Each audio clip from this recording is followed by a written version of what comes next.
Radio ici maintenant, 95.2, Cyberculture. Thomas, bonjour. Ah, tu marches pas avec le jaune. Ah, vas-y, change de truc.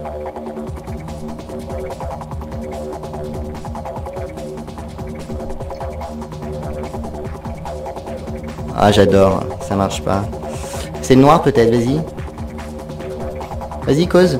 Non. Non, toujours pas. Bon, le temps d'aller voir Thomas et d'essayer de comprendre pourquoi son micro ne marche pas, on revient tout de suite.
Radio ici et maintenant, bonjour, bienvenue sur Cyberculture.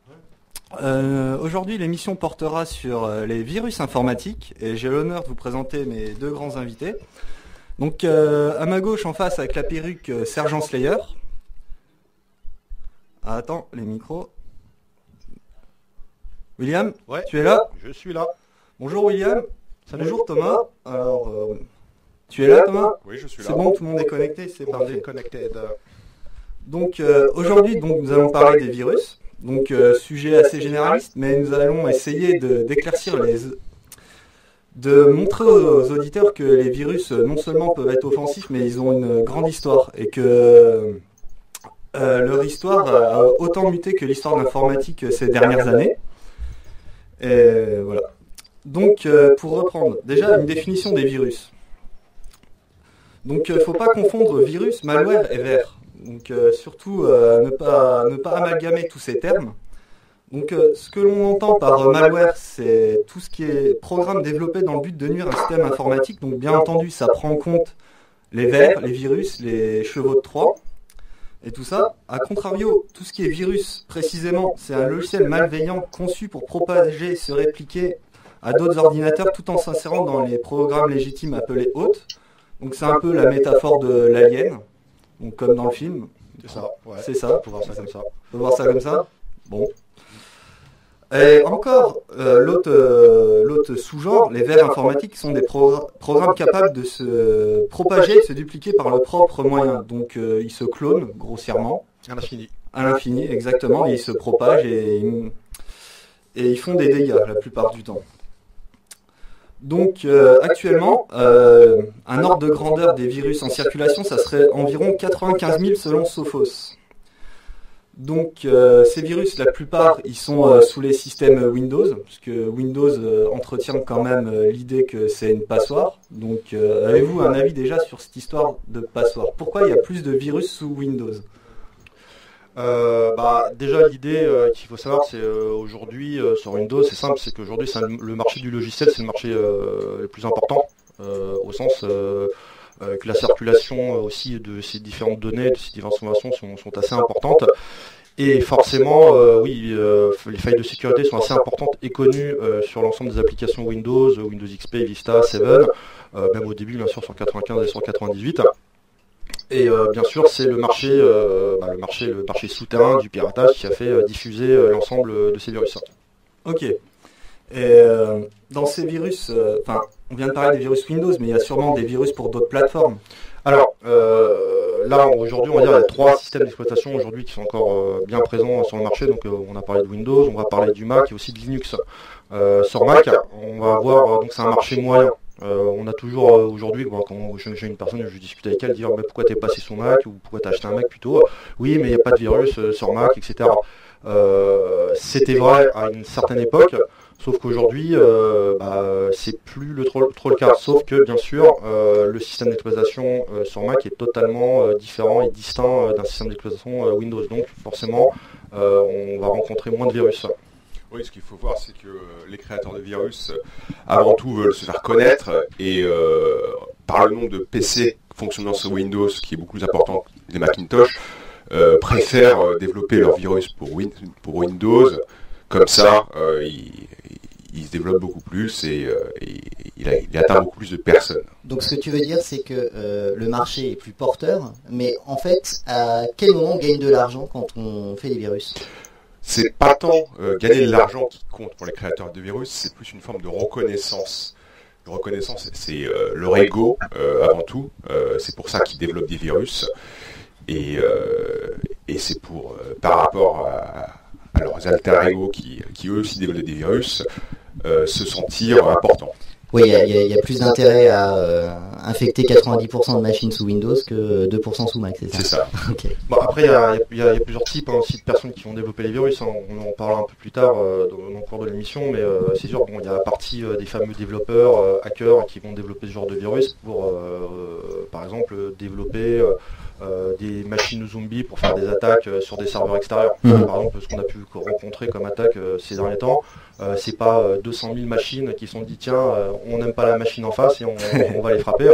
C'est un virus de type pour faire des attaques DOS, donc Denied of Service, qui fait que un virus se propage et on prend le contrôle de ces 200 000 machines de manière de les pirater, en bref, et d'attaquer le serveur en face. Est-ce qu'on a aujourd'hui des chiffres fiables sur le nombre d'armées de bots qui existent? Il y a des grandes familles de bots, non? On sait qui détient la main sur ces N machines infectées? Après, c'est toujours, il y a toujours un masque derrière. On peut pas savoir. Moi, dans mon expérience que j'ai eu à une époque lointaine, une société d'hébergement de serveurs. J'ai eu des incubations du PHP Shell, etc. pour une prise en main de certaines machines. Donc on luttait contre ça pour éviter ces fameuses attaques. Et on ne peut pas savoir. On peut se faire attaquer derrière en disant, il y a une société qui me dit ouais mais votre machine nous attaquait, mais on ne pouvait rien faire, cette machine s'est fait pirater. On peut dire qu'aujourd'hui la majorité des virus se font dans un but lucratif également, c'est-à-dire que il y a besoin de marketing pour beaucoup de sociétés d'accumuler des données sur les gens, et les virus sont un moyen de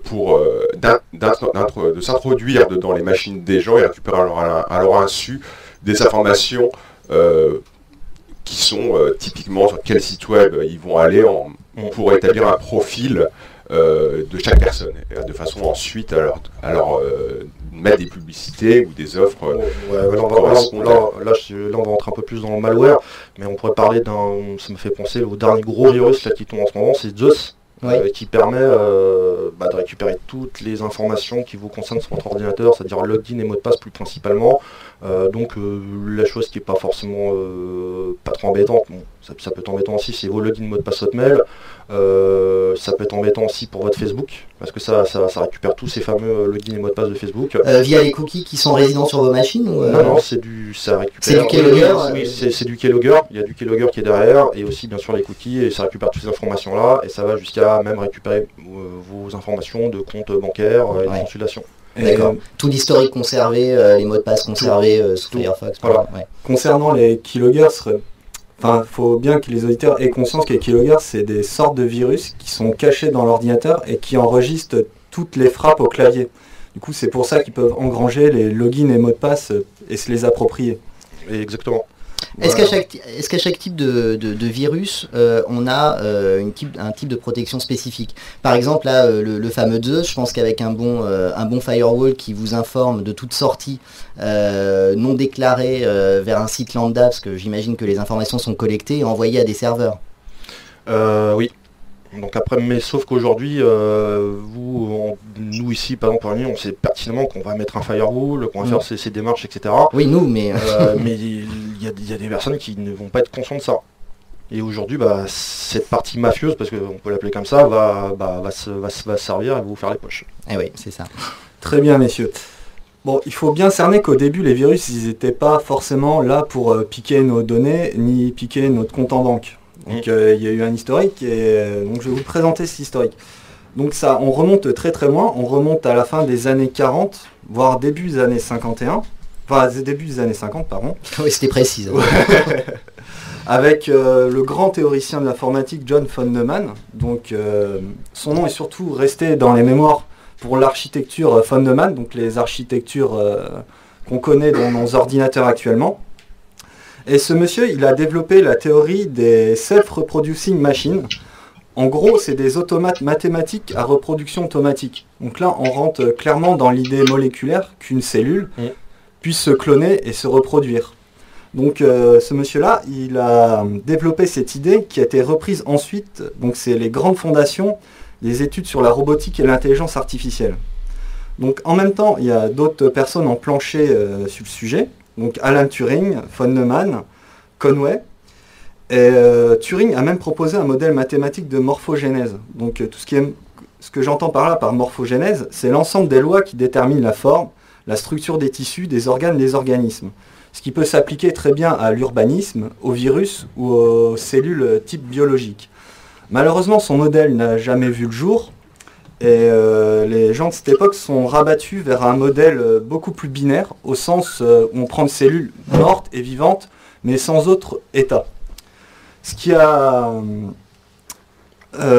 donc cet état-là, donc soit vivant, soit mort, ça a abouti au jeu de la vie de Conway. Donc pour visualiser le jeu de la vie, c'est très simple. On a un damier d'échiquier. Sur ce damier d'échiquier, donc case noire, blanche, et on applique des règles très simples. Par exemple, la règle de naissance qui stipule qu'une cellule passe de l'état mort à l'état vivant, c'est l'entourer de 3 cellules vivantes. Et ce genre de règle applicable aussi à la mort. Et ainsi, on peut, si vous avez la curiosité, taper sur internet jeu de Conway, et vous verrez à partir d'un damier tout blanc, avec une seule cellule vivante, la colonisation, ce qui peut être apparenté au jeu de la vie. Oui. Non, mais après, c'est toujours une... Là, de ce que tu parles maintenant, c'est... c'est les prémices, clairement. C'est les prémices, mais c'est un fait. Mais après, on va parler de l'identité. Hein, parce qu'un virus a une identité.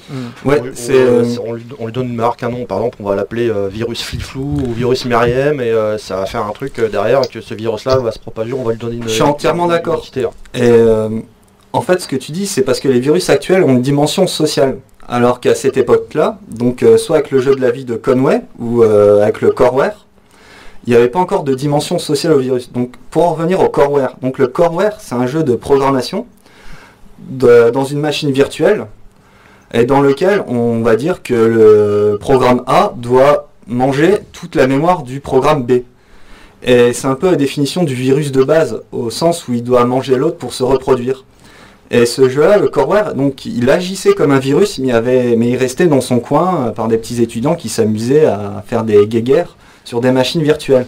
Mais il n'y avait pas encore la sensation de faire des attaques voulues et ciblées. Il n'y avait pas encore toute la dimension sociale, justement. C'était un jeu, c'était vraiment un jeu, oui, effectivement. Biohazard planqué sous le tapis. Et ce qui est intéressant à ce niveau-là, c'est de voir que finalement le virus est un programme qui évolue dans un système informatique, non pas dans un but de fournir un service à l'utilisateur, mais dans le but simplement d'exister. Et on va vers une forme d'intelligence artificielle dans la création d'un virus. Et en termes de programmation, c'est un domaine assez intéressant. Je pense que c'est ce qui peut motiver beaucoup de créateurs de virus et même assez passionnant dans l'idée. Et ce qui a pu par la suite donner l'inspiration pour créer un certain nombre de films, qu'on en parlera plus tard, mais pour ma part, ce serait Tron, par exemple. On peut voir que... Tron pour l'abréviation de c'est l'abréviation de trace on ou trace off. C'est dans le cadre d'un débugage. Donc c'est par exemple, on va toujours un petit peu parler de l'assembleur, parce qu'on en parlera un peu tout à l'heure. C'est de ligne par ligne, à chaque fois, il y a une trace et on regarde où est le bug. Et ça fait partie des techniques qu'utilisent les programmeurs de virus pour analyser les programmes sur lesquels ils vont greffer leur virus pour qu'ils puissent agir sur le système. C'est très intéressant le mot que tu utilises, le mot greffe. Enfin, on est vraiment dans l'analogie biologie et on est vraiment dans l'analogie biologique avec ces virus. Oui. Même depuis 30 ans d'existence, on reste foncièrement dans ce domaine. C'est tout à fait ça.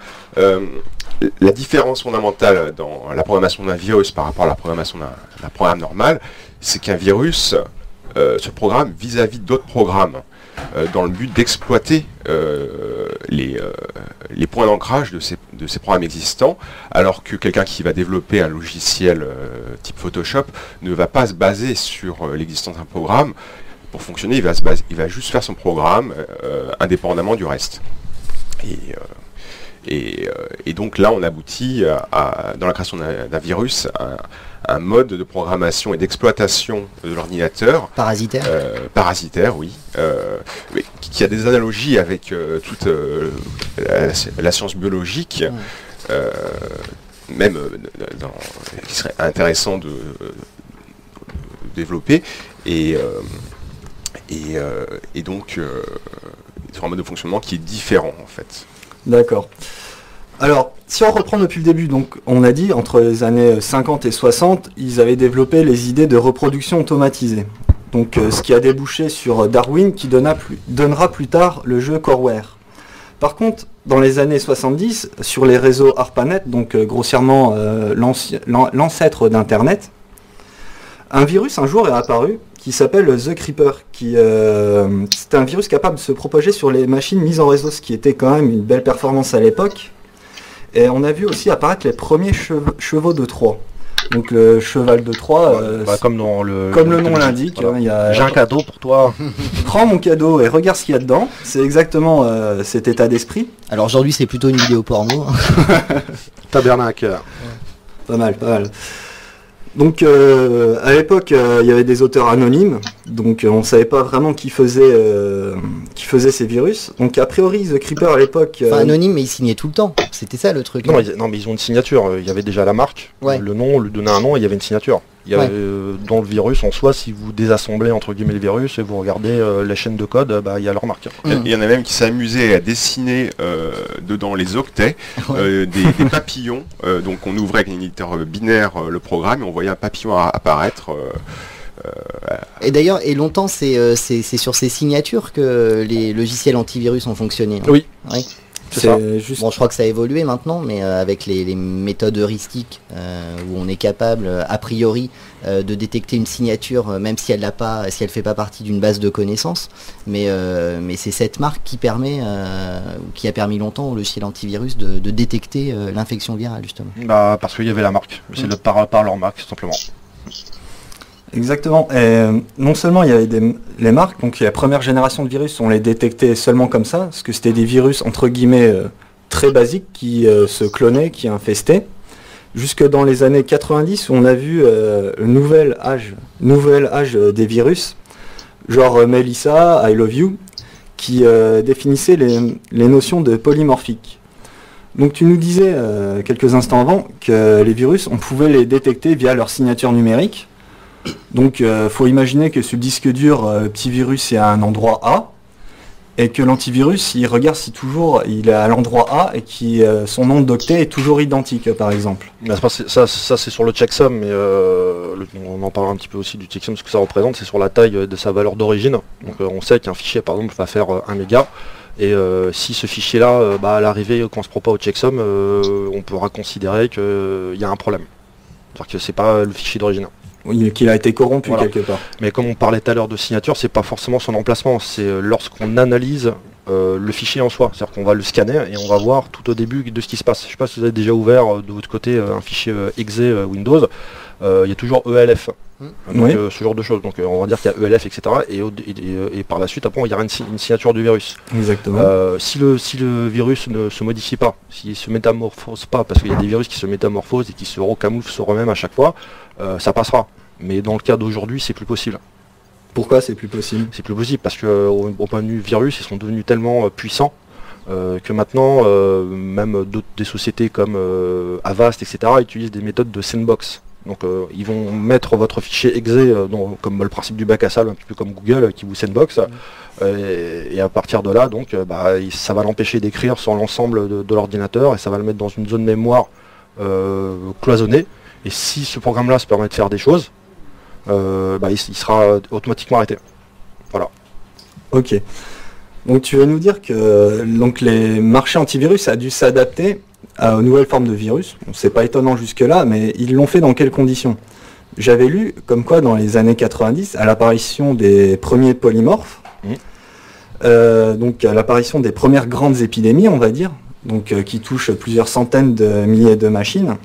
Donc les polymorphes, il faut définir aussi ce que ça représente. Donc c'est des programmes qui sont capables d'eux-mêmes, donc tout à l'heure Thomas il en parlait au point de vue de l'intelligence artificielle, qui sont capables de se recoder sur eux-mêmes et donc de se modifier. Et donc l'histoire de la signature n'existe plus. D'accord. Et comment, quel est le tour de passe-passe pour arriver à une telle prouesse en fait? Parce que tu vois, moi je suis développeur, mais quand je compile mon petit exe, je vois pas comment il arriverait à muter mon exe pour s'appeler toto.exe d'un coup et en pesant que la moitié de son poids en faisant la même chose. Alors c'est vrai que sur cet aspect-là, en général la programmation d'un programme est statique, le programme n'évolue pas et ne fait que transformer les données qui lui arrivent. Et la particularité de ce genre de virus, c'est que le programme se remodifie lui-même. Donc on n'est plus dans la logique de l'automate seul en fait. Tu veux me dire? Oui, on n'est plus dans une logique d'automate qui traite des flux de données, dans une logique de programme qui traite son propre lui en fait. Et, quelque part, c'est l'analogie du mutant en fait, c'est-à-dire que X-Men. X-Men, voilà.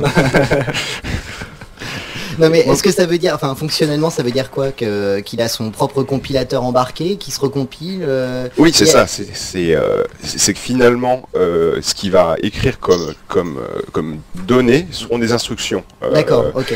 Et à partir de là, bien sûr, un programme n'est pas une intelligence très évoluée non plus, il a une capacité limitée à écrire un certain nombre d'instructions, mais c'est suffisant pour tromper les antivirus et pour les empêcher de les identifier. Et là, le but de cette polymorphie est exclusive à passer la détection antivirale en fait. Tout à fait. Ça ne sert qu'à ça. Ça n'ajoute pas de... Le virus ne devient pas plus méchant ou il continue d'être le virus qui, par exemple, supprimait tel fichier à telle heure. Moi j'ai pas vu de virus qui communique, on va dire, avec comme s'il y avait un serveur central, qu'est-ce qui se passe, où je vais, non, ça n'existe pas ça, non. Je sais pas, ouais. mais possible. Peut-être tout à l'heure on en parle un peu plus, ou même dans l'imaginaire avec Skynet par exemple, dans le cadre de Terminator, où voilà, le Terminator il arrive, il se branche. Qu'est-ce que je fais là 30 ans avant, qu'est-ce que je fais? Bon t'attends 30 ans. Tu déclenches après, voilà. Exactement. Messieurs, juste pour revenir à quelque chose de plus concret, donc on a parlé des virus qui se reproduisent par eux-mêmes, donc les virus qui infectent des fichiers et qui se reproduisent par ce biais-là, donc les virus polymorphiques, les mutants, qui se déguisent un peu, mais pour l'utilisateur lambda qui n'y connaît rien, quels sont les symptômes sur son PC? On parle de virus, mais l'ordinateur, il va éternuer à un moment. Mais alors, quelle manifestation? Il y a différents types de manifestations. Il y a des virus qui volontairement vous empêchent d'utiliser votre PC, et les virus qui sont très silencieux et qui font leur travail en douce dans vos dos pour collecter vos données à votre insu. Il y a comme les keyloggers. Voilà, comme les keyloggers. Ou les backdoors. Les backdoors, comme son nom l'indique en anglais, c'est une ouverture par derrière. Qui permet tout et n'importe quoi, au sens, ils vont prendre le contrôle de votre webcam. Donc vous êtes chez vous tranquillement, on va vous casser votre intimité avec votre copine. C'est pas très gentil tout ça. Ou avec votre copain pour qu'il y ait un équilibre. Ou au sens, on va regarder ce que vous faites, on va récupérer vos photos, on va récupérer vos données personnelles. Et là, ça va devenir désobligeant. Moi je me souviens, plus jeune, il y a peut-être 15 ans, sur les premiers virus que j'ai eu sur mon P133 de l'époque, et on avait des très rigolos qui éjectaient le lecteur CD en permanence. Ce qui rendait totalement fou mon frère par exemple. Ou qui faisait des bip bip incessants qui renommaient les fichiers. Donc par exemple sous Windows, si on n'a pas activé l'option pour afficher le nom des chemins complets, donc par exemple toto.jpeg, il s'amusait à leur nommer toto.exe.jpeg. Et du coup quand on masquait le truc, notre image devenait un exe ou inversement. Il y avait soit le camouflage, soit il nous montrait des faux exés. Du coup, ça mettait totalement un bazar sur le disque dur. Corruption de données, pour perdre des données, et c'est grave. C'est grave.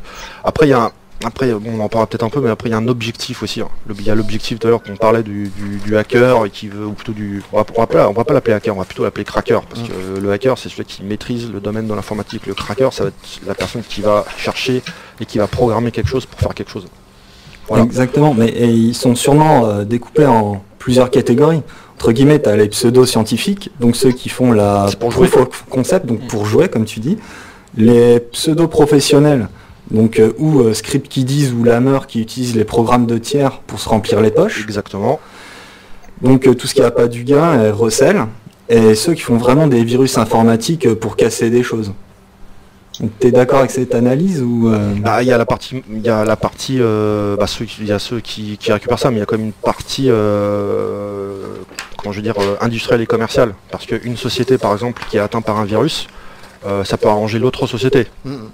Ou ça peut même, là on voit en macro, mais on peut le voir en plus grand, c'est vrai mondial. Au sens où un pays va pouvoir attaquer, c'est de la cyberattaque. Exactement, ces derniers temps on a pu voir qu'il y avait des attaques de sites web qui semblaient être orchestrées par certains pays envers d'autres. Au même titre, l'utilisation de virus peut s'avérer une arme économique pour déstabiliser certaines industries d'un autre pays. Oui, voire même de l'espionnage industriel aussi. Oui, tout à fait. Oui. Introduire un virus dans une entreprise permettra ensuite à l'entreprise concurrente de récupérer les secrets industriels. Et donc, on parlait il y a quelques semaines d'un virus qui avait infecté le système de l'industrie nucléaire en Iran. Vous en avez entendu parler de ce truc? Oui. On sait finalement quelle était la fonction c'est de freiner leur programme tout simplement. Aujourd'hui, il y avait la guerre froide à un moment donné. Même si ça arrête en 89, mais il y avait déjà des attaques. Hein. Ça c'est sûr et certain là-dessus. Après l'objectif, c'est bon, faut pas se voiler la face. Hein.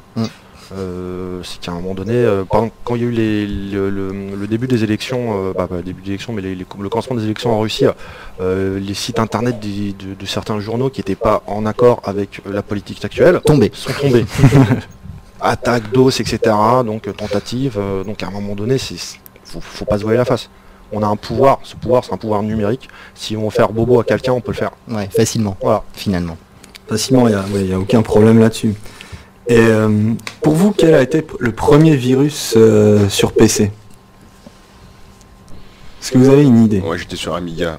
T'en as connu des virus sur Amiga? Ouais, même à l'époque, il y avait même des logiciels Virus Maker qui circulaient.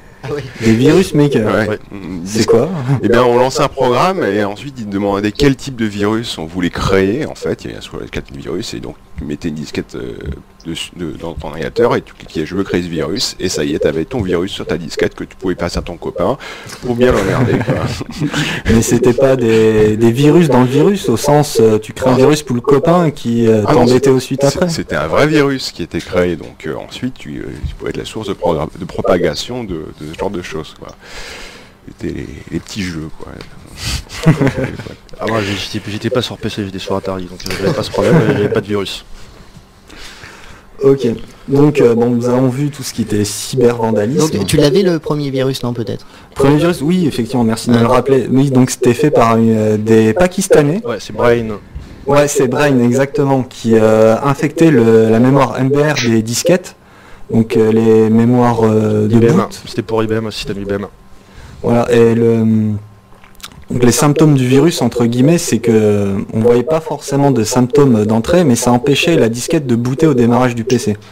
Donc typiquement, c'était genre de disquette de rescue pour démarrer Windows quand on avait un pépin.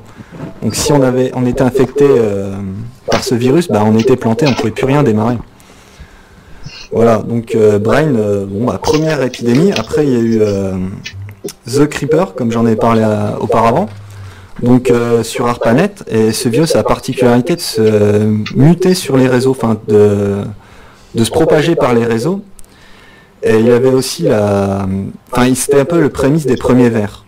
Donc là William, je pense que tu as du contenu sur les vers, les PC zombies. Les PC zombies. Déjà, qu'est-ce que c'est un PC zombie? Parce que comme ça, c'est un peu. C'est pas. Comment je veux dire? C'est pas un film de zombies plus particulièrement. Alors, comment ça se passe ça? Un PC zombie, ça peut être sur beaucoup de sens. Aujourd'hui, soit c'est un serveur qui est infecté, ou c'est votre propre ordinateur qui est infecté. Par exemple, là je sais pas si vous vous rappelez, à un moment donné, les spams qu'on recevait avec acheter du Viagra, etc., on avait nos boîtes email, c'était un cauchemar, c'était pollué. Exactement. Donc, ce sont des machines qui ont attrapé ce fameux virus parce que ils ont fait une pièce jointe, un fichier zip, je l'ouvre, qu'est-ce qui se passe? Rien. Mais ce qu'ils n'ont pas vu, c'est que ça a créé un serveur d'envoi de courrier sous-marin, invisible, on ne le voit pas. L'ordinateur rame d'une puissance phénoménale. Pourquoi? Parce que ça prend les ressources de votre machine pour envoyer des emails. Beaucoup d'emails. Et beaucoup d'emails. Bizarrement, vous recevez un email d'une personne que vous connaissez, vous dites mais c'est bizarre, il a un virus. Mais non, il n'avait pas de virus parce que la personne de ce contact-là s'est fait absorber son carnet d'adresse, mais c'est pas forcément lui. Donc à chaque fois, j'envoyais des mails en disant mais arrête, t'as un virus. Non, c'était pas cette personne-là. Et ça a créé plein de machines. Zombies, donc ça c'est une prise de contrôle de ressources, donc c'est ça le zombie, c'est une prise de contrôle de ressources. D'accord, puis pour l'analogie zombie, le PC ne pense plus, il agit bêtement. Voilà. Mais il y en a encore d'ailleurs. Ouais, il y en a énormément des PC zombies. Microsoft a travaillé là-dessus à un moment donné pour l'éradiquer. Les fournisseurs d'accès internet, vous avez pu voir ça par exemple chez Free ou sur les autres, ont coupé le port 25. Ouais. Le port 25 c'est le port SMTP. Pourquoi? Parce qu'à un moment donné, ils se sont dit nos clients ils sont pas censés utiliser leur adresse IP pour envoyer des emails, ils doivent passer par nos serveurs. Vous pouvez l'activer, vous pouvez les réactiver, etc. De mon côté à l'époque avec ma société, ce que j'ai fait c'est simple, j'ai pris postfixe, je lui dis ok, tous les ordinateurs qui communiquent avec moi sur mon serveur email qui ont une adresse ADSL, câble, etc., ne sont pas censés m'envoyer des emails. Bon, c'était radical, mais bizarrement, mes ressources serveurs, je suis passé de 4, 5, 6 serveurs de filtres spam, antivirus, etc., à 2 serveurs en ressources. Bah ouais. D'accord. C'est marrant ce que tu dis sur les PC zombies, parce que en 79, l'équipe de Xerox à Palo Alto Research, ils ont développé une sorte de virus en fait qui regardait sur le réseau et qui regardait les processeurs inactifs et qui relançait des tâches utiles sur ces machines pour utiliser les processeurs pour pas qu'il y ait de PC en attente ou qui ne servent à rien. Donc c'est vraiment le prémisse du PC zombie en quelque sorte. Oui, c'est une forme. C'est une forme, sauf que là, c'est à votre insu.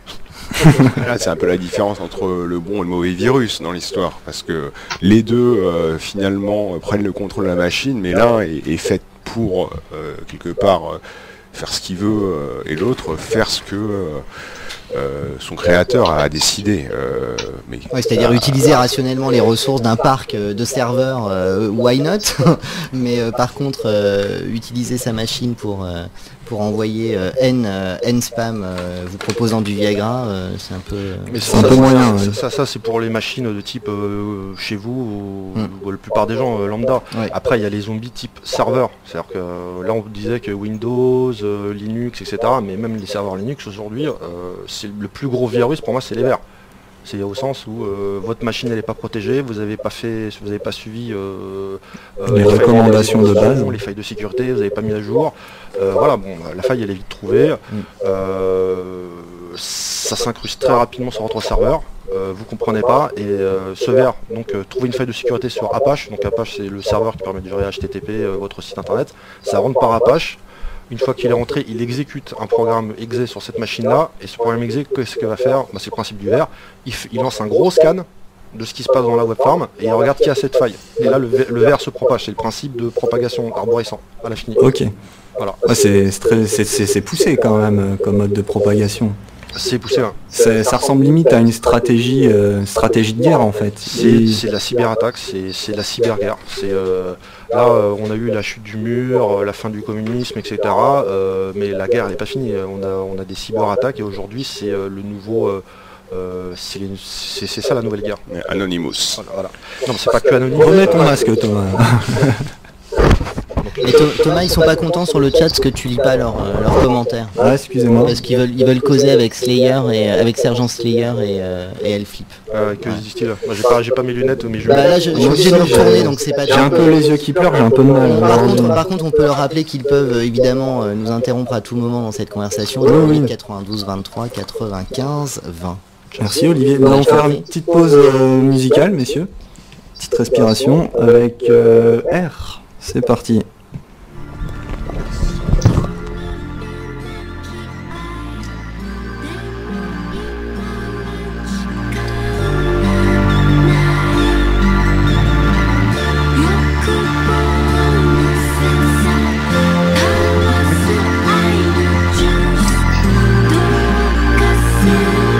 Hush,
vous êtes toujours sur Cyberculture, sur Radio Ici et Maintenant 95.2. Aujourd'hui, nous traitons des virus informatiques avec Sergent Slayer William et Elflip Thomas, accompagné d'Olivier qui va bientôt revenir.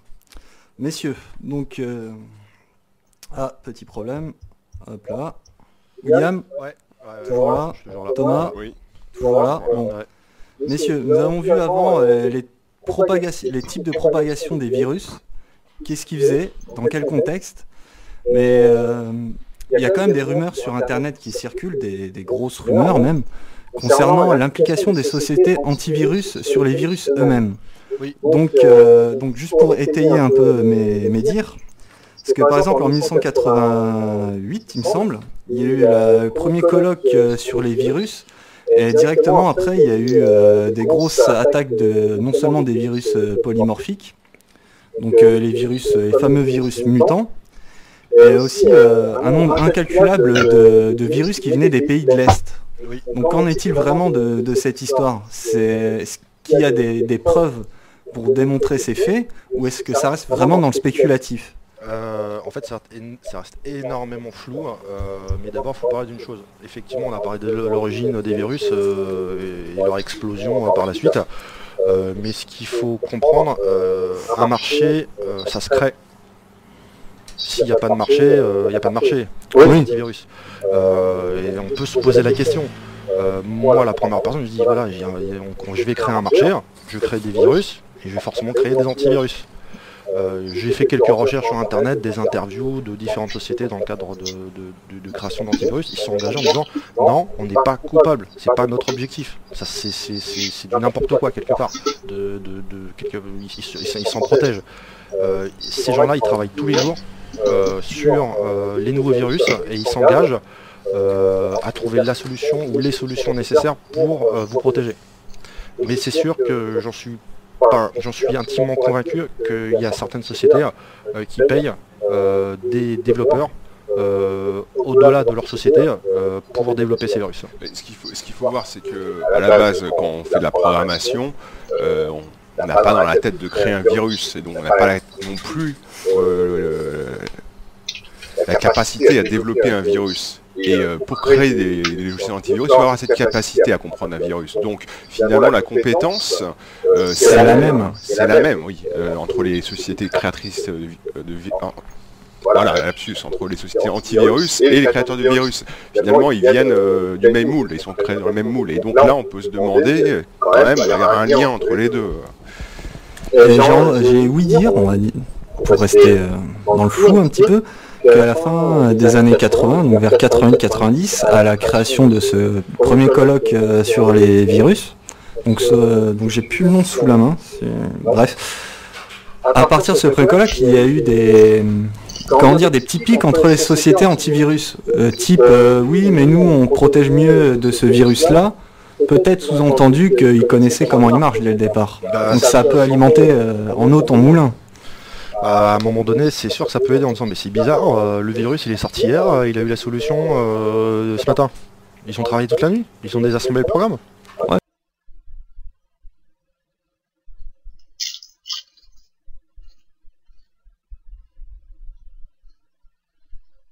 Et pour recouper avec l'aspect problèmes gouvernementaux avec les virus, c'est qu'en 2008, donc le vol 5022 Span Air, donc qui a crashé, donc la thèse officielle disait que c'était une erreur de pilotage, mais après analyse, on a découvert qu'il y avait un verre qui empêchait le système d'alarme de fonctionner.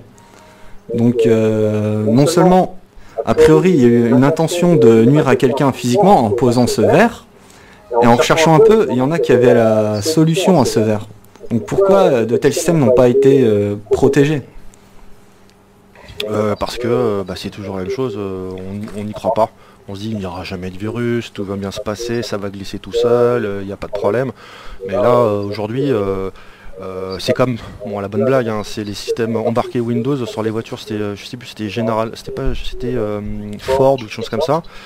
Microsoft avait contacté Ford à un moment donné, ou c'était un grand groupe de construction de constructeurs de voitures, et a refusé que Windows contrôle l'ensemble de la voiture, de peur qu'il y ait un écran bleu, quoi. Et vous êtes au volant tout d'un coup, vous pouvez plus piloter.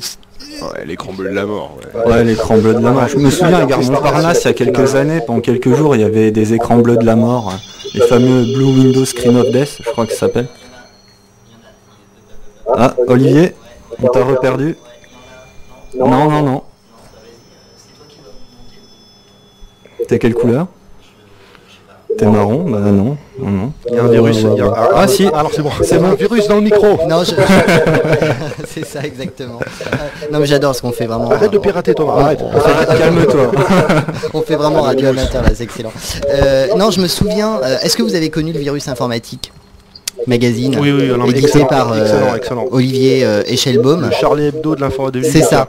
Et en fait, Olivier Echelbaum, qui était à l'époque, alors je sais plus s'il était directeur de publication ou rédacteur en chef des éditions ACBM, qui éditait à l'époque le virus informatique et Pirate Magazine aussi, et puis après les puces informatiques. Enfin bref, d'après lui, c'est une enquête qu'il avait justement tenté de mener sur les liens qui pouvaient exister entre les créateurs de virus et les éditeurs antivirus, une boîte particulière d'ailleurs d'édition antivirale, qui aurait eu sa peau en fait. Est-ce que vous avez entendu parler de cette histoire? Non. Bon, c'est dommage. Tant pis. Non, mais il y a pas mal, on retrouve pas mal d'articles sur les serveurs d'ACBM d'ailleurs qui concernent cette histoire.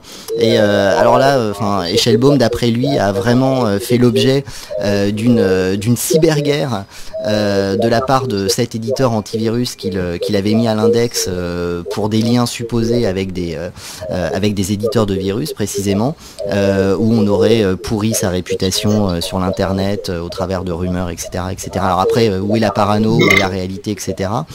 Toujours est-il qu'on peut considérer qu'il n'y a jamais vraiment de fumée sans feu. Et voilà, donc je sais pas, Olivier Echelbaum, ça se trouve il nous écoute, il peut nous appeler. Olivier, appelle-nous.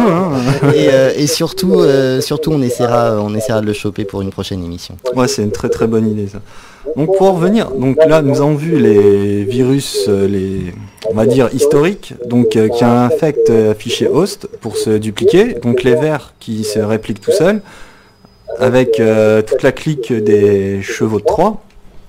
Mais plus actuellement, depuis les années 2000, tous ces virus sont tombés un peu en désuétude à cause du protocole HTTP et Internet.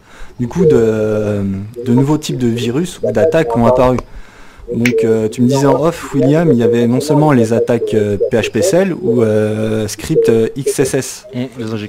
Les injections. Et ça, comment ça marche? Quelles sont les techniques pour illustrer ça, il y a quelques années, le virus Samy sur MySpace, qui a fait énormément de dégâts, c'est un virus XSS. Donc en gros le virus, ça permettait d'ajouter Samy à sa liste d'amis, et le monsieur gentil Samy qui n'avait pas pris de grandes précautions, il s'est fait avoir par les policiers américains malheureusement. Mais quel a été son coup de génie, parce qu'avant lui il n'y avait pas de ce genre de virus très très démocratisé. C'est l'utilisation des failles de sécurité d'injection de code. C'est par exemple, vous avez un formulaire sur votre MySpace pour faire vos pages et insérer votre code HTML. Les développeurs de MySpace n'avaient pas pensé qu'on pouvait insérer du JavaScript. Donc le JavaScript en soi, c'est une exécution client, c'est-à-dire sur votre navigateur et pas sur le serveur. Oui. Et à partir de là, vous pouvez vous servir. C'est-à-dire faire des détournements de pages, modifier les pages des autres. Facilement, ou même par exemple si on va parler du fait que la personne elle devient votre ami, donc quelque part ça va avoir une faille dans le code propre des développeurs de MySpace, parce qu'ils n'ont pas pensé à ça. C'est-à-dire qu'il faut filtrer ce genre de choses. Ok. Et globalement, ça permet quoi? Ça permet d'intégrer les bases de données et de récupérer toutes les infos utilisateurs, par exemple? Non, ça c'est plus de l'injection SQL. Là, D'accord. Ah oui, j'étais dans l'injection SQL. D'accord. L'injection SQL, ça va permettre. Bon, ça, par exemple, il y a des frameworks aujourd'hui PHP. Je peux en citer certains, parce que bon, il y a certains, c'est toujours le principe de l'open source parce qu'on connaît tout le code. Ouais. On peut voler de la base de données sans être logué ni identifié sur un site internet. Ouais, simplement en passant la bonne instruction derrière l'URL. On fait la requête, on fait Oui. son select, from, etc. Si ils sont bêtes et méchants parce qu'ils ont mis les mêmes paramètres, genre nom, prénom, adresse email, vous repartez les poches remplies. Avec un dump de la base. Voilà. Avec les numéros de carte bleue, bon c'est la fête. Il faut voir que là on parle de virus qui ont le but de pirater des serveurs et pas simplement l'ordinateur du particulier, et c'est beaucoup plus puissant que le piratage de l'ordinateur du particulier, parce que là sur MySpace par exemple on a une base de millions d'utilisateurs, et finalement les créateurs de virus maintenant ils ont tout intérêt à s'orienter vers le piratage de ces sites pour maximiser leur retour sur investissement.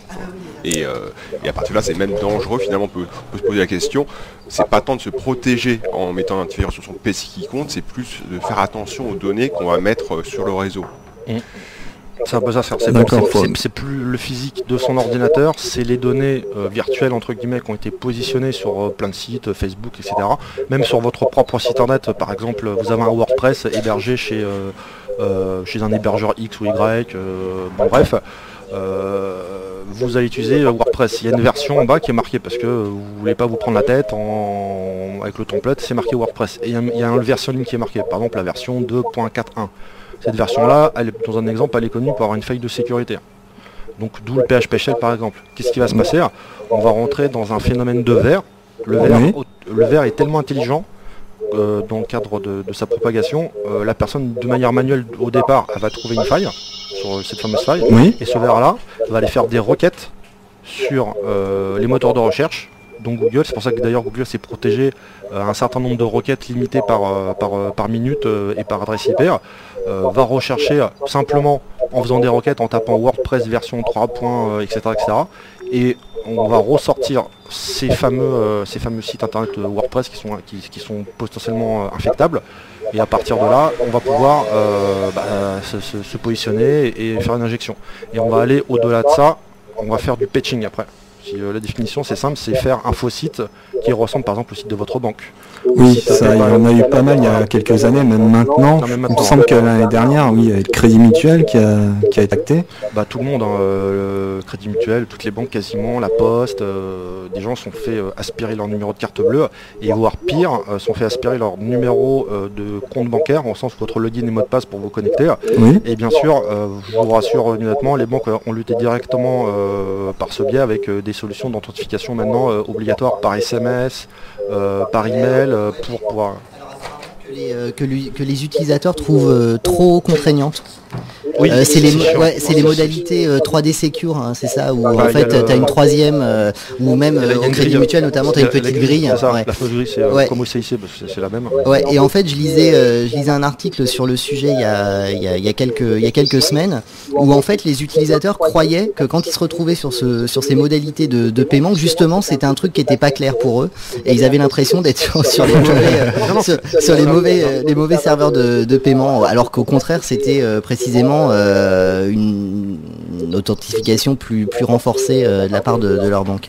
Mais c'est vrai que c'est plus contraignant, et les gens finalement sont plus habitués. Ils ont l'habitude de cliquer, que tout soit ouvert, et ils ont plus la réflexion que faut se protéger quelque part. Et aujourd'hui le vol des logins mots de passe sur les serveurs bancaires généralement passe plutôt par des fausses pages qui ont été créées spécifiquement, où les gens reçoivent un mail, on leur dit il faut absolument que vous rentriez de nouveau vos informations pour des problématiques de sécurité justement, et où là on se retrouve sur des trucs de plus en plus sophistiqués. Moi j'en ai eu un il n'y a pas très longtemps,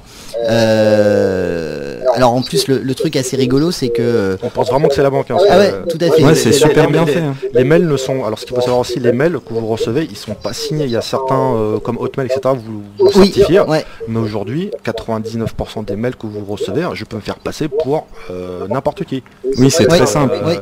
Je me fais passer pour vous, je fais une usurpation d'identité, vous rentrez dedans, mais facilement, même nous tous ici. Hein. Ouais, tout à fait. On y croit, on clique et l'on fait. Mais heureusement, bien sûr, Firefox et les autres navigateurs ont placé, on va dire, une espèce de listing Oui, en disant attention, vous rentrez sur un site qui est potentiellement malveillant. Oui, et tout à fait. On vous l'indique Et direct. t'es prévenu, et surtout sur Firefox.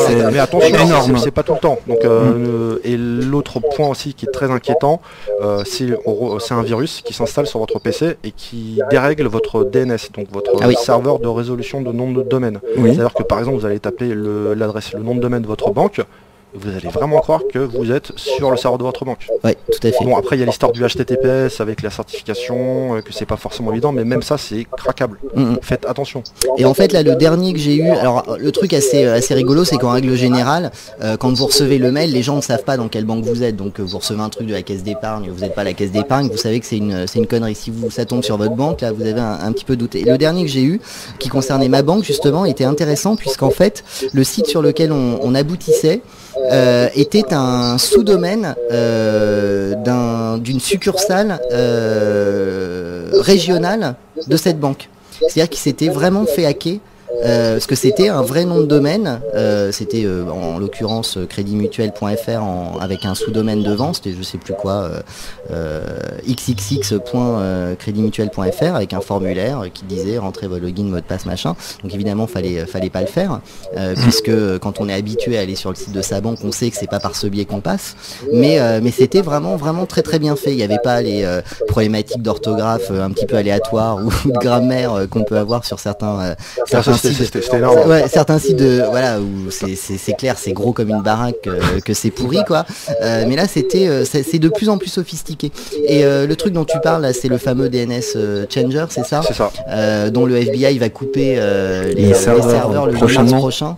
En fait, en gros, on en avait plus ou moins déjà parlé. Ce qui s'est passé, c'est qu'en octobre 2011, le FBI a chopé le groupe à l'origine de ce virus, qui consistait en fait à modifier le serveur DNS que vous utilisiez pour justement contrôler les liens qui existent aujourd'hui sur l'internet entre les adresses IP et les noms de domaine. Et là effectivement, alors je sais pas quelle était la liste, mais j'imagine que la plupart des sites marchands étaient concernés, genre Amazon, etc. Vous tapiez amazon.com et vous vous retrouviez sur un fake d'amazon.com et on vous piquait vos données. En fait, en octobre 2011, le FBI a pris la main sur ces serveurs, ces faux serveurs DNS, pour rediriger les gens sur les bons sites. Et là, le 8 mars prochain, ils vont arrêter ces fameux serveurs. Alors a priori, il y aurait encore 500 000 PC dans le monde qui passeraient par ce serveur. Alors là, c'est d'autant plus curieux que DNS Changer en fait a vu plusieurs moutures plus ou moins évoluer depuis 2005. Donc ça veut dire que depuis 2005 DNS Changer est connu des différents antivirus, donc ça veut dire qu'il y a des gens qui depuis 2005 tournent sans antivirus avec leur machine quand même. Ils n'ont pas peur. C'est quand même assez c'est la notion de l'innocence. C'est à un moment donné, voilà, vous n'avez pas d'antivirus, tout se passe bien. En plus, ce qu'il faut savoir avec la fameuse redirection, ils utilisent un serveur proxy après derrière. Vous avez vraiment l'impression de vous passer par Google, hein, quoi qu'il arrive, vous faites vos requêtes, mais là ils vous mettent la douille, ils vous mettent la disquette comme on dit, et vous le voyez pas. Ouais, c'est très vicieux quand même. Et pour rebondir sur les sociétés type Facebook, MySpace, enfin tous les réseaux sociaux, on entend souvent oui, ils nous espionnent, ils font des choses pas catholiques sur notre dos.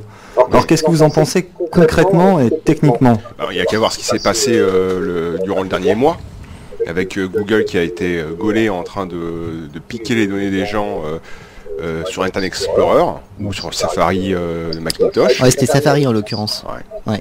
Et ça a commencé sur Safari, sur Macintosh et ensuite sur Internet Explorer de Microsoft. Et donc finalement là on n'est même plus sur des sociétés externes, des petits créateurs de virus qui viennent piquer les données des gens, c'est carrément les sociétés Google en l'occurrence, qui viennent aller rentrer dans l'ordinateur des gens pour y prendre leurs données personnelles. Et Google, c'est pas le seul qui a fait ça. Il y a plein d'applications sur téléphone mobile qui va choper comme Facebook, qui va choper votre carnet d'adresse et regarder vos contacts pour soi-disant optimiser votre utilisation de Facebook. Oui, c'est toujours le bon alibi, c'est pour optimiser. Là, on va parler du malware, la fameuse barre d'outils. Installer la barre d'outils pour sponsoriser notre logiciel. Ouais, en fait, on est sur les mêmes principes que ceux qui font du marketing et qui exploitent tout ce qui ont de votre part. Dès qu'on s'inscrit quelque chose dans les bases, là... Tracking cookie aussi, avec le fameux truc là. Maintenant, au niveau de l'informatique, c'est pareil. À la base, il faut vraiment qu'il y ait la régulation. Il y a la CNIL qui essaie de faire un peu les choses. Mais, un petit peu. La CNIL, ils ont un peu parfois même des menottes. C'est un pas devant et 10 pas vers le passé. C'est pas évident parfois. On est dans un système informatique. Il faut voir que la CNIL, c'est français et il y a un peu de ça en Europe, mais tout au niveau des États-Unis, c'est complètement libéralisé et les entreprises font ce qu'elles veulent quasiment. Le premier amendement. Mais enfin, ça n'a pas empêché le FBI de débarquer chez Mediaupload. Ça, c'est... Et dans leur technique là pour récupérer des données, Google et Facebook, qu'est-ce qu'ils utilisent? Ils utilisent des techniques type vert, type chevaux de Troie. Qu'est-ce qu'ils font? C'est injection SQL. Carrément. Ils vont... Vas-y. Ils sont pas d'accord. Vas-y. Si tu permets, William. Non, simplement, c'est que une application qui tourne peut faire ce qu'elle veut sur un ordinateur à la base. Elle peut accéder à ce qu'elle veut. Il y a que le système d'exploitation qui peut empêcher à une application d'accéder des données, et ces applications-là ont des droits.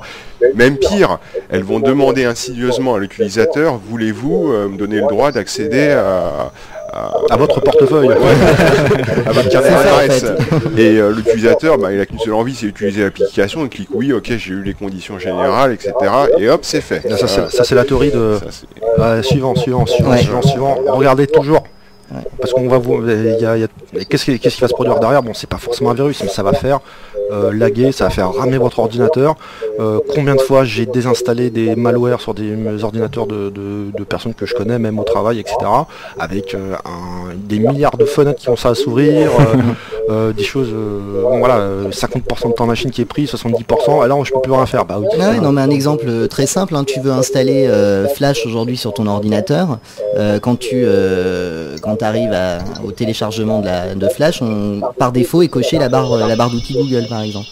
Si tu penses pas à la décocher, tu installes le player plus la barre d'outils. C'est comme les impôts, c'est obligé de décocher ça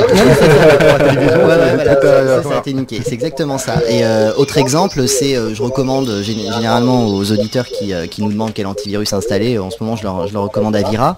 Avira, si tu l'installes, faut faire gaffe parce t'as la barre ASC qui est une vraie merde, qui est installée par défaut. C'est pareil, il faut décocher. Ça fait partie des trucs, mais c'est juste être acteur par rapport à ce qu'on fait sur nos machines, et c'est vrai que c'est de moins en moins un réflexe d'utilisateur standard, ça.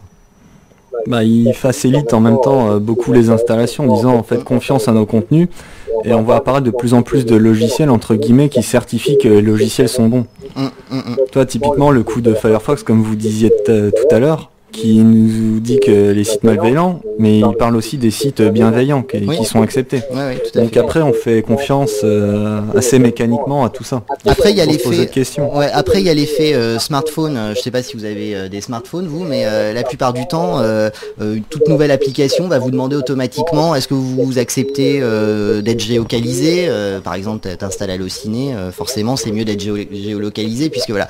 Et donc, t'as tendance à dire oui, et en fait, sur ton PC, tu reproduis les mêmes conneries. Et donc c'est ce que disait Thomas tout à l'heure, et c'est vraiment mais Thomas lui il a choisi d'avoir un téléphone Vaux qui date de 20 ans, donc il n'y a pas de smartphone. Non, mais en même temps il téléphone. C'est plutôt pas mal. J'ai la même réflexion que toi, Thomas. Moi aussi, vieux téléphone, surtout pas de smartphone. Ça ne sert qu'à téléphoner, ces petites bêtes. Moi il me tient une semaine en batterie. Si on pouvait désinstaller l'application téléphone sur smartphone. Et justement, pour rebondir sur les virus, smartphones, etc., Dans les débuts des années 2000, il y a eu la société Timophonica qui a été attaquée par soi-disant le premier virus sur téléphone mobile. Et ça a quand même paralysé les communications de ce géant mondial. Et ils n'ont pas trouvé de remède directement. Du coup, ils ont coupé leur système pour nettoyer, on va dire, au Karcher, à la raclette, avant de redémarrer leur serveur. Mais qu'est-ce que vous en pensez des virus sur téléphone? Est-ce que là, on n'assiste pas justement à des nouvelles générations auxquelles il y aurait des nouvelles possibilités? Parce que sur téléphone, d'après ce que j'ai vu, on n'a pas autant de possibilités d'agir sur ces logiciels en général. Exemple bête, je ne sais pas si on peut aller voir le code source de notre page HTML ou ce genre de choses. Du coup, les attaques des virus sont encore plus cachées, il me semble. C'est un peu le paradoxe de la chose. Les téléphones, c'est des systèmes qui sont faits pour être super simples à utiliser et tout géré par celui qui le développe. Et donc il est censé avoir de problèmes et il y a quand même des gens qui arrivent à s'entendre dessus. Donc, et ce qui est encore plus dérangeant, c'est que finalement on a beaucoup plus de données personnelles sur un téléphone que sur un ordinateur où on met n'importe quoi. En général, mais sur un téléphone, il y a son carnet d'adresse, il y a photos intimes, voilà, les SMS compromettants, donc et son Facebook. Ouais, c'est une menace qui est plus importante que sur un ordinateur. Dans une projection future, il y a eu un film avec Bruce Willis, là, avec l'espèce de robot, là, on se connectait à son robot. Le clone, exactement. Là, c'est un peu, si on extrapolait dans le futur, imaginez-vous qu'il y a un virus qui attaque et c'est la fin de tout. Bah oui, là, on paralyse tout le système directement. Et aujourd'hui, avec l'explosion du smartphone, on va évoluer vers une autre chose. On va peut-être quand même un petit peu à la Star Trek, avoir des choses sur nous, des outils, etc. Mais si tout saute, on n'a plus rien. Ouais, c'est un peu aussi le film de Bruce Willis, Die Hard, avec le système où il y avait finalement c'était la liquidation, c'est le fait que quelqu'un prenne le contrôle de tous les systèmes informatiques et les coupe tout d'un seul coup. Et là, c'est la fin de la civilisation moderne telle qu'on la connaît, quoi. Donc on en vient à reparler de Skynet, comme tu disais tout à l'heure, William. C'est ça. Ouais, c'est Sarah Connor. Oui. Ok. Et non, l'histoire c'est là on va parler d'intelligence artificielle. On va donner le pouvoir à un ordinateur de nous aider, de prendre le contrôle. Sauf que lui, il s'aperçoit d'une chose. C'est même le paradoxe. Hein. Il crée le virus pour pouvoir se faire activer. Donc c'est l'antivirus qui dit je me mets ce virus là et je vais l'activer. Et il le déclenche, mais derrière ça, le virus qu'il avait créé, il n'y touche pas, il l'efface, et le virus c'est nous. Et à partir de là, il y a un renversement des rôles en fait. Renversement de rôle. L'homme qui était bien positionné par rapport à la machine, c'est la machine qui le remporte. Et vous pensez que c'est crédible comme hypothèse que la machine prenne le pas sur l'homme un jour? T'as jamais vu l'ascenseur? Non, je l'ai pas vu. L'ascenseur qui tue. Ouais, c'est le premier film d'horreur que j'ai vu. J'ai fait de l'informatique après. Non, on est déjà dedans.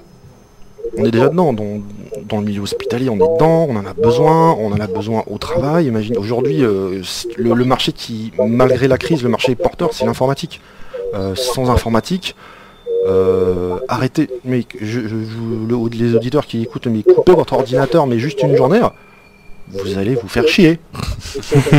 C'est un outil, c'est quelque chose, c'est en nous, c'est dans notre vie. Bon, peut-être je suis trop absorbé par ça, mais aujourd'hui c'est devenu ça.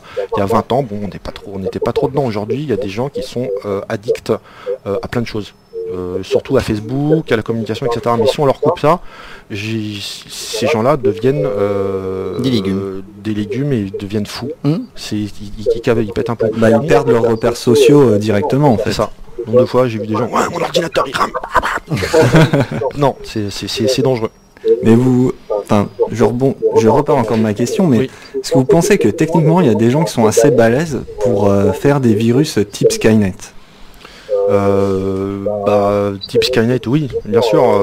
Là, le coup là de recherche nucléaire, imaginez-vous un virus qui s'attaque, qui réussit à rentrer sur le VPN d'une centrale nucléaire, donc sur le réseau propre intranet d'une centrale nucléaire et qui arrête la centrale.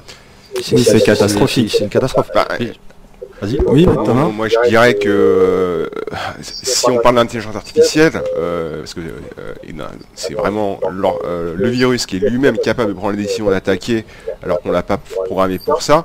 Non, tu ne l'as pas programmé pour ça. Je pense qu'on est encore un peu loin, mais ça fait partie des domaines de recherche dans l'informatique et dans quelques années, on ira vers ça. On ira vers vraiment des entités logicielles intelligentes. Là, on développe un peu l'informatique quantique pour décupler les capacités des ordinateurs et là ça va permettre de faire des systèmes neuronaux sur ordinateurs qui rendront les choses capables d'apprendre par eux-mêmes, quoi. Il y a un film qui est Tron, le dernier Tron, qui montre ça exactement. C'est-à-dire que bon, après on peut dire que c'est un virus, mais c'est qu'est-ce qui est un virus, qu'est-ce qui n'est pas un virus. Un virus à la base, c'est un petit programme qui évolue dans un environnement numérique et qui fait un peu ce qu'il veut. Et c'est un peu ça le délire de Tron, c'est finalement ces programmes ils sont super, c'est des super virus quelque part super intelligents, capables de se mouvoir dans l'ordinateur par eux-mêmes. Mais il a donné sa connaissance, en fait, il s'est copié, mais sauf que sa copie a pris le pouvoir et l'a chassé, il l'a mis dans son trou. Hein. Ouais, et ça, c'est avec le développement de l'intelligence artificielle, on aboutira à des trucs super puissants dans le futur. Hein. Ça, j'ai aucun doute sur ça, quoi. Aucun doute. Hein. Bon, donc les antivirus devront faire des protections anti-Skynet, si je comprends bien. Faudra faire, mais c'est même possible que c'est une espèce d'échelle. Les antivirus sont peut-être à un niveau 1 et ce genre de système ça va être en niveau 10. Même aujourd'hui on peut même parler là j'étais à une conférence la semaine dernière sur les capacités à décrypter les informations avec l'histoire d'Acta d'ailleurs. Je vais pas me donner des noms de fournisseurs français mais qui sont en train déjà de s'équiper de Orange. Ouais. Non, mais c'est dans leur nouvelle condition générale de vente. Il y a un bloc serveur qui est capable de décrypter en temps réel ce qui se passe chez eux. C'est du DPI en fait. Alors, moi, pour parler un peu de Skynet, il n'y a même pas besoin à la limite d'avoir autant de capacités informatiques pour. Il suffit de donner à l'ordinateur le contrôle des armes. Et dans le délire, on peut voir aussi ce qu'a fait l'URSS. Ils avaient créé un système qui reliait directement sur l'envoi d'armes nucléaires le fait que leur centre de commandement était attaqué. Et ça, c'était l'ordinateur qui prenait des décisions par eux-mêmes. Si le centre de commandement était attaqué, on envoie des missiles, comme dans le Docteur Folamour avec la machine infernale. Ouais. Et ça, réellement, c'est un truc, on a parlé dans les années 70, et aujourd'hui, on ne sait pas ce qu'il en est, quoi. Donc parce que l'URSS n'est plus, mais ça se rapproche un peu du film Wargames qui était sorti en 84, il me semble. C'est ça. C'était un jeune devant son PC qui prenait le contrôle des armes et qui pouvait potentiellement faire sauter des missiles. C'était de l'inconscience en gros. Est-ce qu'il se croyait dans un jeu vidéo il se connecte avec son modem qui fait 10 tonnes, avec un gros téléphone, il fait salut, je m'appelle l'ordinateur, veux-tu jouer avec moi au morpion? Ça déclenchait une guerre nucléaire, ça a failli déclencher une guerre nucléaire. Oui, pour rebondir encore sur ces films, quand on voit en général les hackers ou crackers ou programmeurs de virus dans les films, des fois on les voit sous un fichier Word en train de taper leurs commandes. Donc on voit clairement que ces films, ils n'ont pas quand même une vue objective de la situation. C'est un film français sûrement. C'était un film français. C'était quoi? C'était RIS, police scientifique. Un truc comme ça, je pense. Non, mais il y a des films américains qui ont fait les mêmes bêtises. C'est-à-dire que nous, en tant que informaticiens, qui sont les choses, on voit ça, on fait mais c'est quoi ce truc? C'est pas possible. Il y a eu des progrès. Moi, c'est clair. Je vais revenir à Tron. Lorsqu'ils ont le film, on a regardé Tron. Moi, j'ai regardé. Ils ont respecté, mais d'une manière phénoménale, cette chose-là. Tu parles du premier? Du premier et le deuxième. J'ai pas vu le deuxième. Bon, faut voir le premier pour voir le deuxième. Voilà, on a vu le système Linux avec son évolution, le coût de l'open source en disant d'un côté la société voulait vendre ce fameux système d'exploitation et de l'autre côté Flynn, donc le créateur, ne voulait pas le vendre. Il voulait être sur le principe de Linux, de l'open source et de l'offrir aux gens. Et à partir de là, voilà, c'est le système. On revient toujours à ça. Toujours. Bon. Messieurs, des choses à ajouter? William? Faites attention, protégez-vous. Bon après c'est vrai, ça fait un peu genre faut mettre une capote, mais c'est un peu ça. Oui, c'est un peu ça. C'est super dangereux, faut faire gaffe et protégez-vous.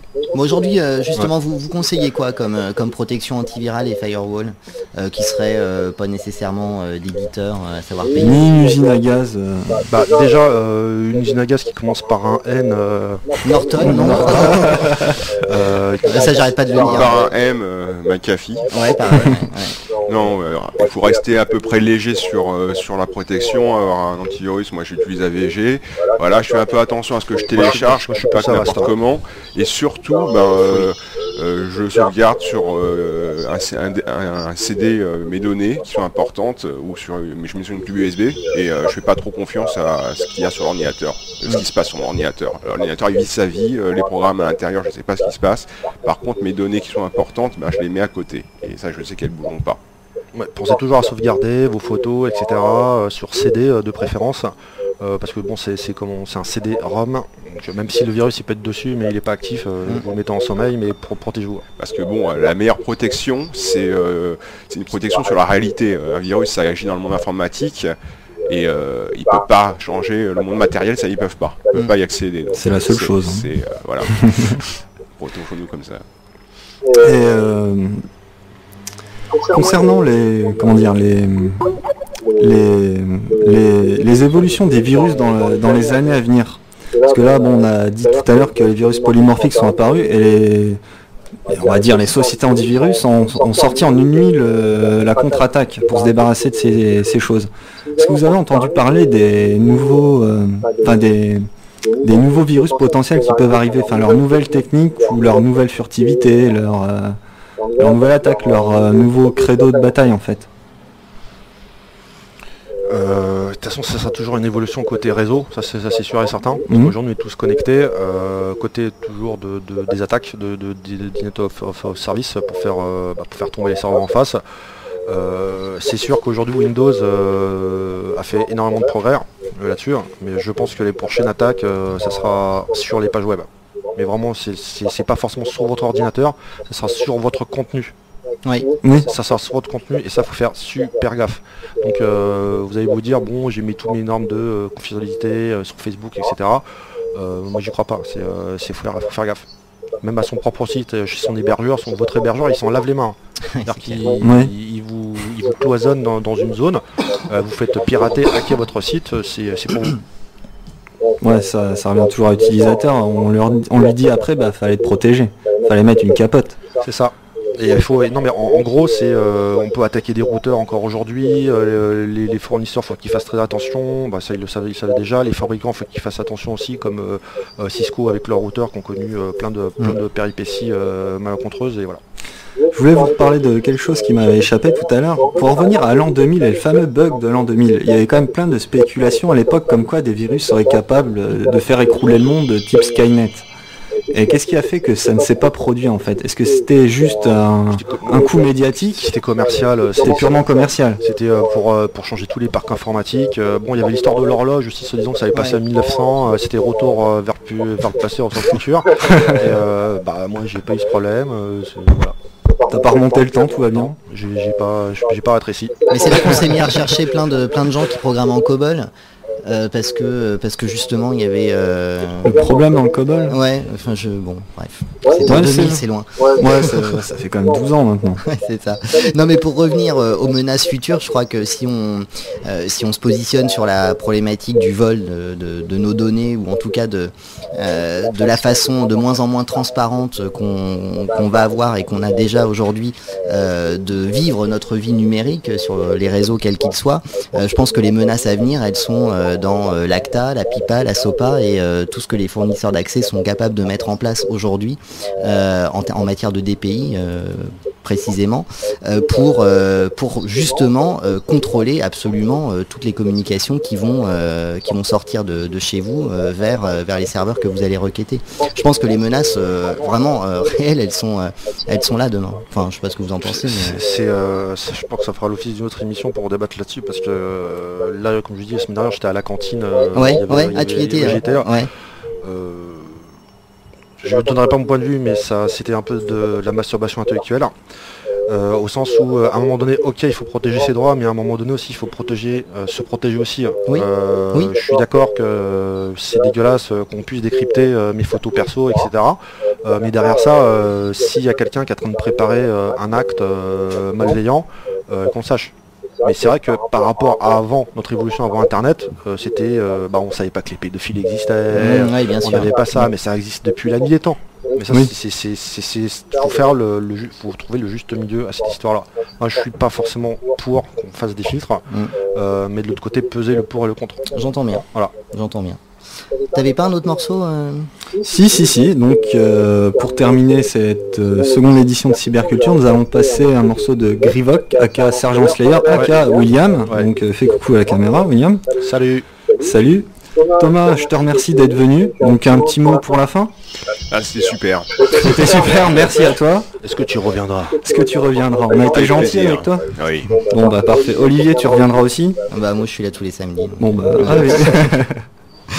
Donc, c'est parti pour le morceau de Grivok, J-Time. Et c'est dans un mois, Cyberculture. Tu sais déjà sur quoi? Non, pas encore, mais En tout cas, il y dans un aura mois. Sergent Slayer. Ouais, Sergent Slayer a pris sa carte d'abonnement. Moi, j'ai ma carte d'abonnement de fidélité.